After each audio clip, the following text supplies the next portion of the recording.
Religion in Tibet, particularly Tibetan Buddhism, is really a center of Tibetan culture and Tibetan identity.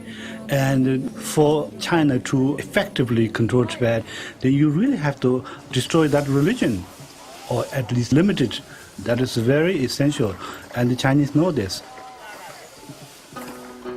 Since China's invasion of Tibet in 1949, the Tibetan people have struggled for the right to practice their religion freely. Though the memory of China's violent attacks on Tibetan Buddhism remains, over the last 2 decades, Tibetans have devoted themselves to rebuilding thousands of monasteries, and religious practice has accelerated across the Tibetan plateau.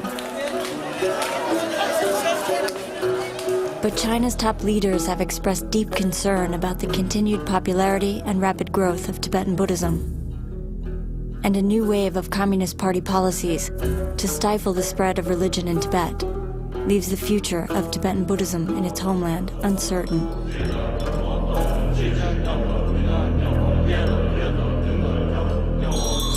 Today, the Dalai Lama, Tibet's exiled spiritual and temporal leader, remains in India, where he urges for negotiations with the Chinese leadership.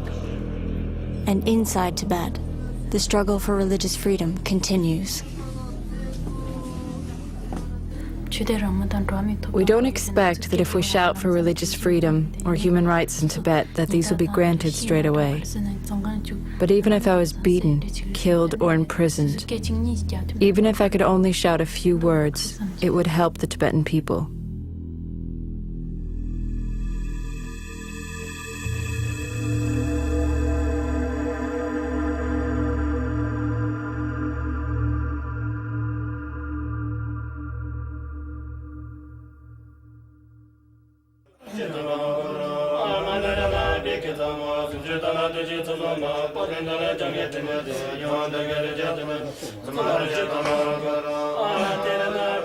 Maybe if our tourists go to Tibet, they will see a monastery, monks chanting, and people are burning their butter lamps, all those things.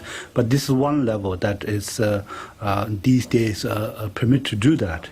But Tibetan Buddhism is, I think, is more than that. It's more than just some kind of a ceremonial thing. You have to study, you have to be trained, and in that level, there's a very little freedom to do these kind of things. You can wear red, but you can't fully practice. We couldn't invite teachers to our nunnery at all. We couldn't even go to receive teachings elsewhere. We would have to ask permission from the local authorities to go for teachings or to invite lamas. There were a few older nuns, and they taught us to recite and memorize manuscripts. But there wasn't a deep religious knowledge like there used to be. Tibet's monastic tradition began more than 1,200 years ago. The teachings focused on the Buddha's path to enlightenment through mental discipline and compassion for all living beings. The monasteries developed a sophisticated educational system that required a lifelong commitment to contemplation and study. Monks and nuns trained in Buddhist philosophy, debate, and meditation, as well as mathematics, medicine, literature, and the ritual arts. More than 6,000 monasteries would be constructed across the Tibetan plateau, housing hundreds of thousands of monks and nuns. And as the religious infrastructure grew, so did its political, economic, and social influence on Tibetan society. These institutions become so large, and their power and their impact is so large that, it's difficult in that society to flourish in other ideas and other sort of, parts of civil society. Buddhism shaped the worldview of the vast majority of Tibetans, whose lives were integrally linked with Tibet's religious institutions. But in 1959, Chinese communist aggression drove the 23-year-old Dalai Lama into exile. and Mao Zedong's government began a massive campaign to shut down Tibet's monasteries. Virtually all of Tibet's monks and nuns were forcefully disrobed and sent back to their villages, sent to labor camps, imprisoned, or killed. The campaign intensified in 1965 when the communist government told Tibetans that their Buddhist beliefs were superstitious and backward, that they must be abandoned in order to modernize Tibet. Mao's Cultural Revolution had begun. The monasteries were razed through artillery, shells, and people just tearing monasteries apart with their bare hands. And there were a lot of Chinese Red Guards that came up from China to do this. But there were also a lot of Tibetans engaged in it. China was successful in creating this zealous group of people willing to tear down a whole society. Then there are some Tibetans, they thought this is a good thing. This is their advancing their society, their civilization. This is a march toward the modernization, this march toward communism. When you are so overwhelmed by a huge state like China, with such a huge sort of a political movement, with all the ideology, with the bombardment with the propaganda, and without hearing anything else than what the state is saying, and anybody who's sort of counter to these ideas will be just punished by, imprisonment and parade to the street and humiliate you. It's difficult to resist for anybody.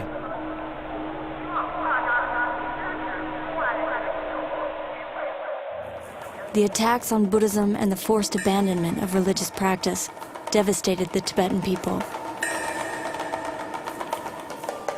The Cultural Revolution destroyed all but a handful of the 6,000 monasteries in Tibet.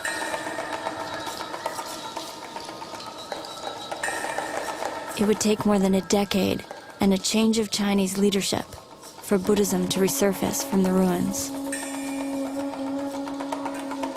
In the 1980s, Deng Xiaoping's reform policies allowed for the limited reinstitution of prayer festivals and the reconstruction of monasteries.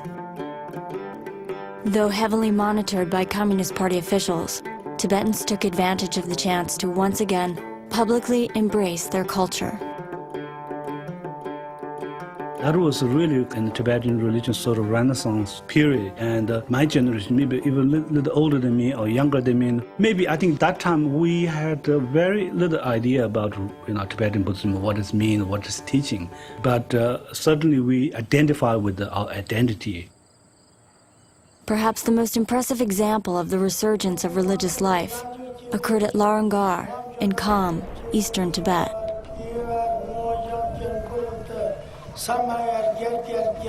Under the guidance of a Buddhist monk and accomplished meditator named Khenpo Jigme Phuntsok, Buddhism was undergoing a revival not seen in Tibet since China's occupation. Khenpo Jigme Phuntsok avoided persecution during the Cultural Revolution by taking his Buddhist practice into the isolated mountains of Sertar County. In the early 1980s, he began teaching a handful of monks and nuns in a nearby valley. Over the next 2 decades, he attracted increasing numbers of monks and nuns who built their own one-room adobe huts near his residence. The community became known as the Larangar Buddhist Institute. Because it wasn't registered as a monastery, the monks and nuns hoped that they wouldn't be subject to the burdensome regulations that monasteries came under. It was a spontaneous gathering of monks and nuns around a charismatic teacher.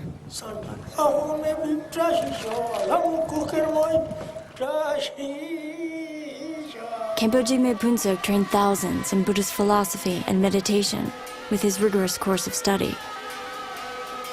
And Larangar produced hundreds of qualified teachers who have since helped to regenerate genuine Buddhist practice in many other parts of Tibet.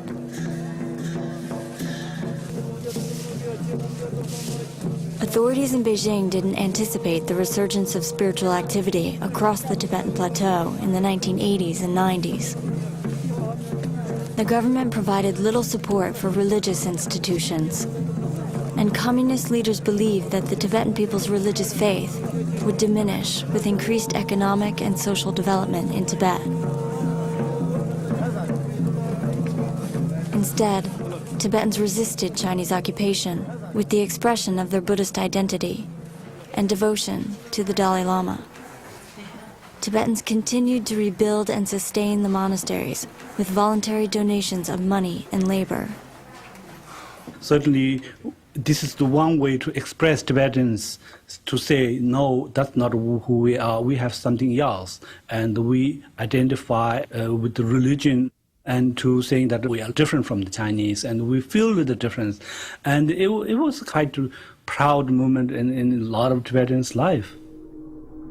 This growing expression of religious pride, ethnic identity, and loyalty to the Dalai Lama threatened the Communist Party's vision of national unity.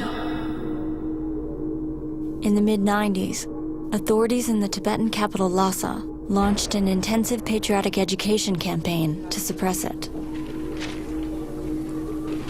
Patriotic education continues in monasteries and lay communities throughout Tibet today. The sessions are often led by Tibetans who have become members of the Chinese Communist Party. In the sessions, they assert that Tibet has always been a part of China, that Tibetans must love the motherland and the Chinese people, and uphold the leadership of the Communist Party. Some Tibetans fully believe what they're saying because they've been brainwashed by the Chinese. But I believe most Tibetans do it because their livelihoods depend on it. Tibetans are required to study and often memorize Marxist doctrine, and they are forced to denounce the Dalai Lama, whom China characterizes as a threat to the unity of the motherland and an obstacle to the proper development of Tibet.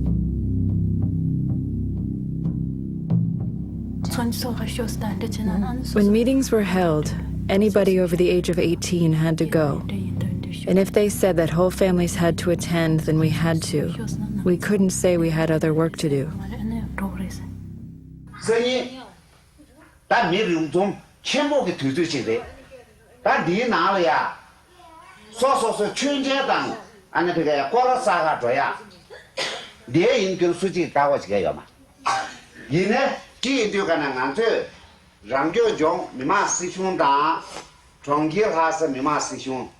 야나 정권주 미마 시숑기 아니 대비 달체제 지로네 배배 병행의 주발이야 다 토담체고 와르스 나한테 카드 rum로바 용시에 이거는 별랑대 인세 깨져게 드라마를 시에요 봐 자와찬에 지도 대자 야우시라야 내도도 용시 말에 얘네 뭐중만 거세요 시라 깨침 비도가 너무 저야 나도야 봐 지게 지도 토아야 토담들이야 지부시야.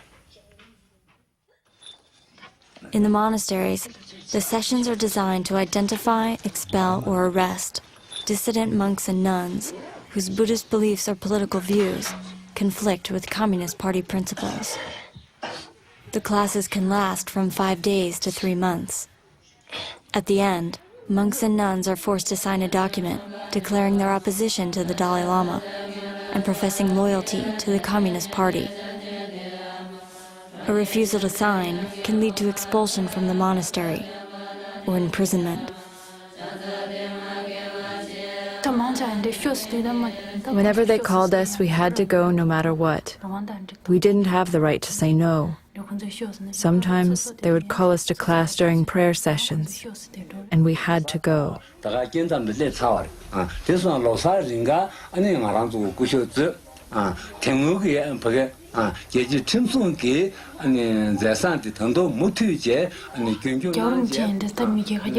They would say His Holiness the Dalai Lama was a splittist. They would make us call him bad names and denounce him. That's impossible for us. We'd rather be expelled from the nunnery than denounce the Dalai Lama. They know that what Tibetan people really feel about Dalai Lama. They believe that if you can just repeat lies for 1,000 times, and some people will be fooled by it. And they believe in their propaganda because that's the only way they know how to address the issues.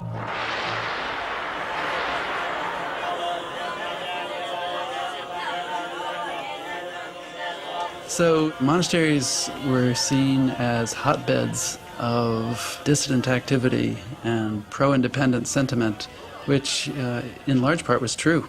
Monasteries in some ways are like universities that way. You get a lot of young monks or nuns together, and they're going to talk amongst themselves and take action. China learned that lesson in the late 80s and early 90s, when the Dalai Lama appealed to the international community to help negotiate a political compromise. Genuine autonomy for Tibetans within China. Beijing's rejection of the Dalai Lama's proposal and criticism of him in the Chinese press sparked a revitalized movement for Tibetan independence in the monasteries of central Tibet. Demonstrations erupted in Lhasa. Brutal reprisals from Chinese military killed scores in Lhasa streets.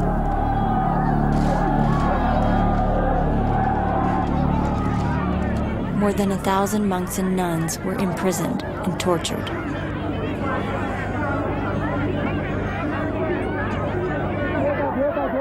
More than half of Tibet's political prisoners are monks and nuns, some with sentences as long as 18 years. Ani Choying Kunsang spent 4 years in Drapji prison for demonstrating in Lhasa's main bazaar in 1995. She shouted for religious freedom, human rights, and independence. She was charged with endangering state security.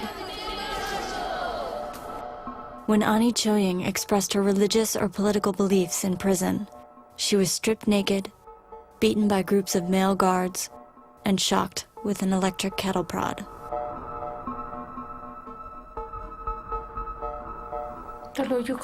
They'd use electric batons on our mouths, on our heads, and on the palms of our hands, and beat us with long black rubber pipes.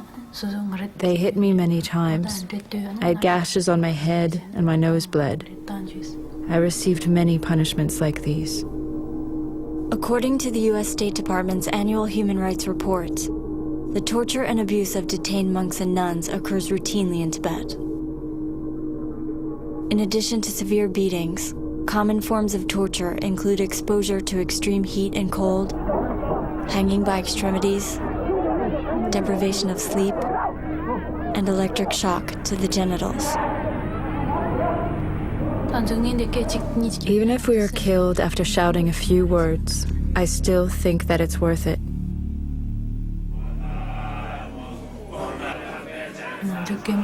If we remained silent, didn't protest in any way, and only listened to the Chinese, then what little religion we can practice in Tibet would disappear altogether.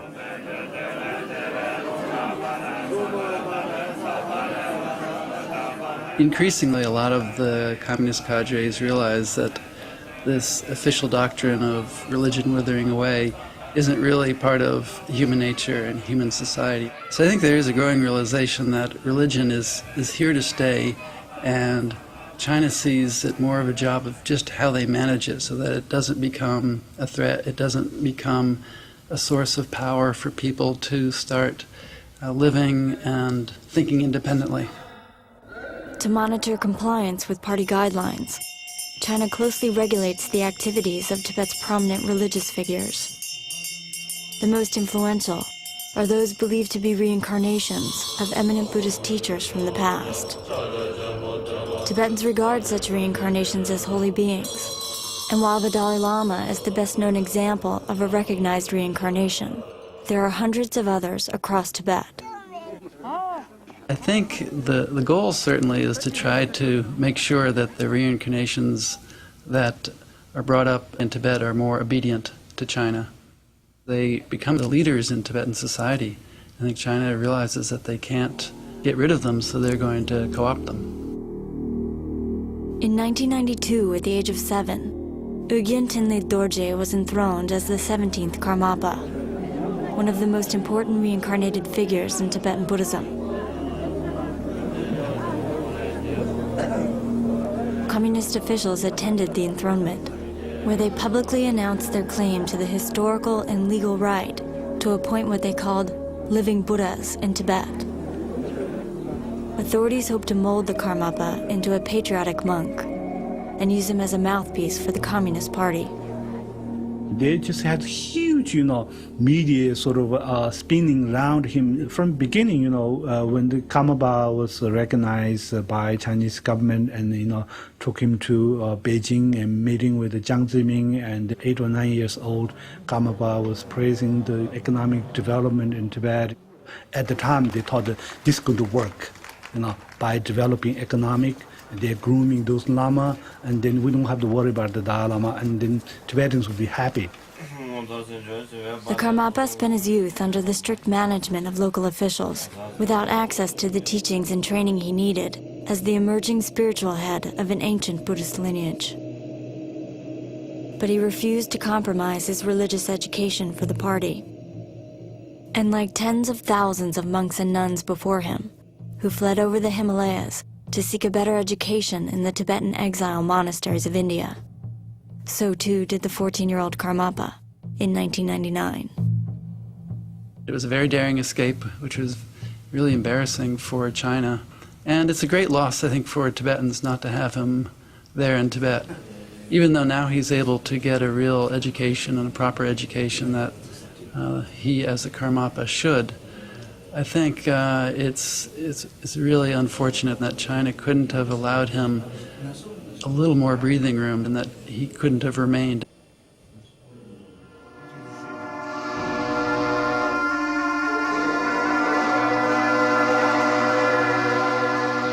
Even more influential in Tibetan society is the Panchen Lama, another reincarnation that China has sought to bring under its control.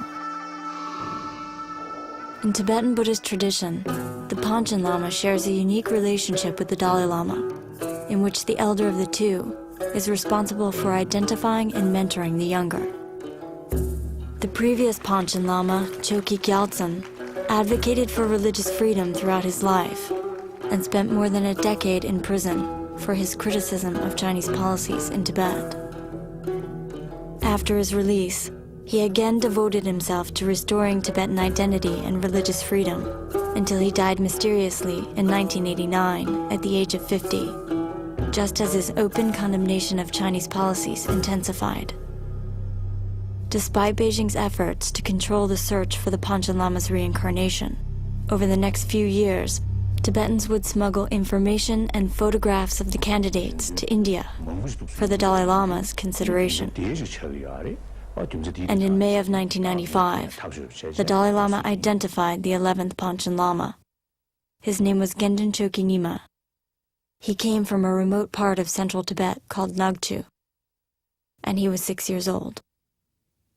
China waited a few days to figure out what their response was going to be, and then decided that this little boy should disappear. Gendon Choki Nyima and his parents were abducted and taken to Beijing. They have been held incommunicado ever since. Authorities stated that the selection of the Panchen Lama was an internal matter, and that the Dalai Lama had no right to determine reincarnations. 6 months later, they staged a highly publicized lottery to choose their own Panchen Lama from a group of Communist Party-approved candidates. Their selection, Gyaltsen Norbu, was enthroned in front of Tibet's most sacred shrine in December of 1995. Chinese communist, who doesn't believe any afterlife or any sort of religion in any sense. It's ridiculous. I know inside Tibet, this is painful, just interfering in a lot of people's belief system, a lot of people's whole cultural system. And, as much as many Tibetans in some ways hostile to that, the boy appointed by the Chinese government, I think there's nothing to be blamed on this little child, which has been a tragedy in this political mess. While authorities continue to groom Gyaltsen Norbu to be a patriotic Lama, Gendon Choki Nyima, now a teenager, remains under house arrest. Since the Panchen Lama dispute, monasteries are often required to display government-distributed photographs of the Chinese-chosen Panchen Lama, and images of both Gendun Choki Nyima and the Dalai Lama are officially banned in Tibet. Used to be in the late 80s that you would see photos of the Dalai Lama in the market, and by the mid-90s the photos were nowhere to be seen, and they were nowhere to be seen inside monasteries. But if you knew where to look, you could find Tibetans just about always had photos of the Dalai Lama behind some other photo. And so it was always covered up, but they were still there. While some Tibetans softly resisted state control of their religion by concealing photographs of the Dalai Lama from authorities, others resisted more openly. In 1998, Tibetans held a massive prayer ceremony for the Dalai Lama's long life near the town of Kanze in Kham, eastern Tibet. A local monk and scholar named Geshe Sonam Phuntsok organized the prayers. Tibetans in Kanze revered Geshe Sonam Phuntsok for his help with the reconstruction of several monasteries and the development of social welfare projects in the Kanze area. Over the years, he also taught Tibetan language to thousands of young monks, nuns, and children of nomads. He attracted more attention from the authorities because they realized that this man was someone who had a lot of clout, and even though he wasn't political, neither was he totally under their control. And after these long life prayers, he was the target of the wrath of the party. In October of 1999, Geshe Sonam Phuntsok was arrested for leading the prayers. Charged with engaging in activities to separate the motherland, he denied having ever advocated for Tibetan independence. His arrest sparked massive protest, resulting in a heightened military presence and increased surveillance in Kanze.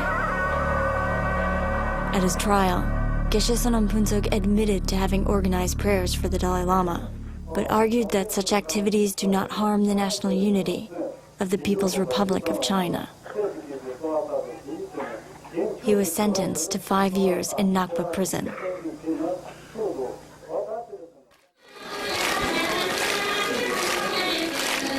Despite the crackdowns in Kanze in the late 90s, in neighboring Setar County, the Larangar Buddhist Institute continued to grow. By 2001, more than 8,000 students resided at Larangar, which had become the cultural nexus of the surrounding lay communities.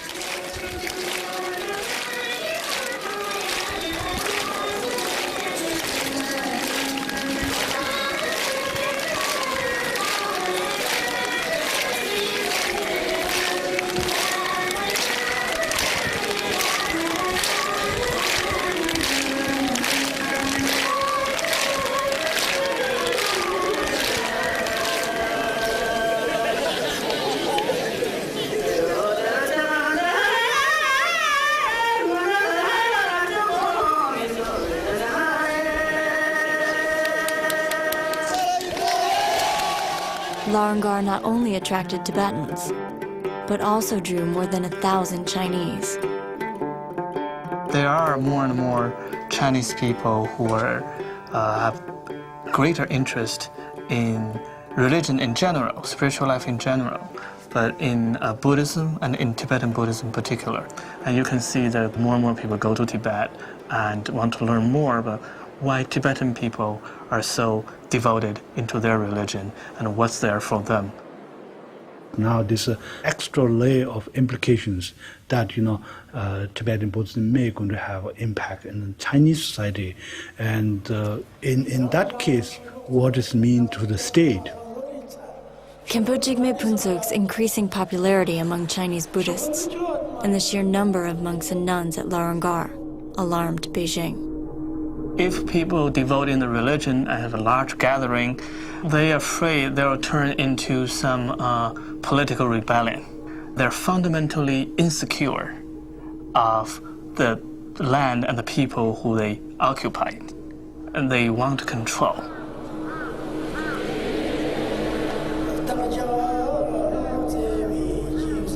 despite the fact that the Institute had no history of political activism and carefully followed party guidelines with respect to the Dalai Lama.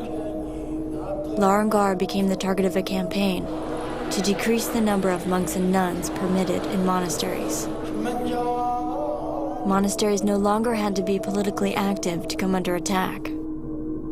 They just had to grow large enough to worry authorities. Officials ordered Khenpo Jigme Phuntsok to reduce the number of monks and nuns by sending them home. Unwilling to do so, he appealed to authorities to protect their freedom of religion in accordance with China's constitution. The Chinese constitution has quite a lofty words, from freedom of expression, freedom of association, to freedom of religion. Yeah. But there is also a guiding line above that, which is the Chinese Communist Party is the leading party of this country. In other words, that's it. Whatever rest of say on paper, it doesn't really mean much, if anything threatening the fundamental interest of Chinese Communist Party. Work teams backed by army personnel arrived in June of 2001 to implement the expulsion of over 6,000 monks and nuns, including all Chinese. Officials paid hundreds of migrant workers 250 yuan, about $32 for each dwelling they destroyed.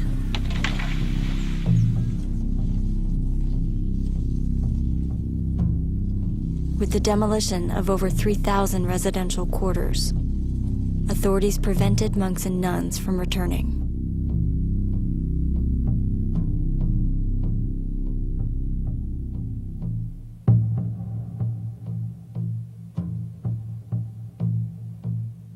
That was a really bad indication how far they are willing to go if they need to. Without international concern, I think China will have a free hand to do whatever they want to. Chinese people has the responsibility not only for a democratic government itself, but also to make sure the Tibetans and every ethnic groups the Chinese living with together, no matter what kind of political solution will come out, that they can live with, they are happy with, and their fundamental freedom and rights are being respected. And that is a long road. I have great hope that China is really in the midst of a transition, and China will change. I believe so.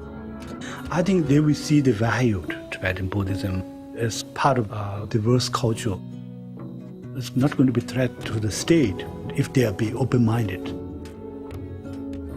But I think before we reach to that stage, I think Tibetans have to struggle inside Tibet, and outside the international community need to make sure that their voices be heard.